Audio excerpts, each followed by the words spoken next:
বান্ধবী যখন বেড়াতে গিয়ে ভূতের কাছে কট খায়। তুমি তোমার মার সাথে এইভাবে কেন কথা বলবে? এটা তোমার মা সম্মান দিয়ে কথা বলবে, ভালোভাবে। শোনো ভাই, শোনো, তুমি ইলিশ মাছ কয়টা খাবা?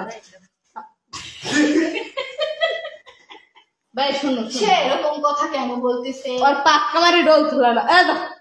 আপনাকে আমি ধরতাম, শুধু ধরি না আপনার ছেলের জন্য।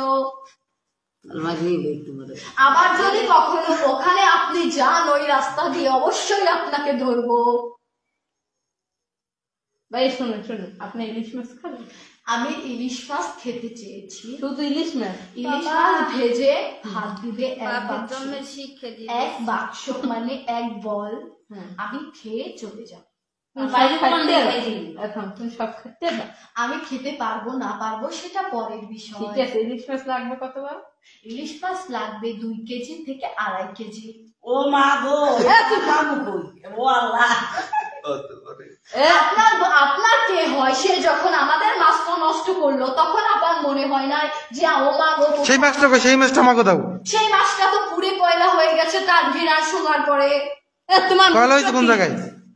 কয়লা হয়েছে সেটাকে আপনি দেখতে পারবেন। আমি যদি ওর শরীর থেকে এখন বেরিয়ে এখানে থাকি, আপনি কি আমাকে দেখতে পারবেন? বেরোই যাও তো তুমি। কেন বের হবো? ওর শরীর থেকে এখন যদি আমি বের হয়ে আবার ঢুকি তাহলে ওর কতটা ক্ষতি হবে আপনি জানেন। আমি তো ওর ক্ষতি করতে চাচ্ছি না। একটা মানুষের শরীরে ভর করা কি এতটাই সহজ মনে করছেন? সে একজন রক্ত মাংসের মানুষ। আর আমি যতটুকু জানি সে নাকি কালকে সকালে কোথায় যাবে, কলেজে না কোথায়। আমি তো তাকে ছাড়বো না। সে দুর্বল হয়ে যাবে, হাঁটার ক্ষমতাটুকু তার থাকবে না। তার জন্য ইনজেকশন করবো তাহলে? ইনজেকশন? আমাকে ভয় দেখাচ্ছেন? ইনজেকশন যদি করেন ভয় ব্যথা পাবে কে? ব্যথা পাবে যার শরীরে আমি আছি সে। আমার কিচ্ছু হবে না। ভাইয়া এই যে ভাই, আপনি ফোনটা কেন আমার দিকে ধরে রাখছেন? আপনার কি আমাকে দেখে জোকার মনে হচ্ছে? দোকানে তুমি চলে যাও। কেন চলে যাব?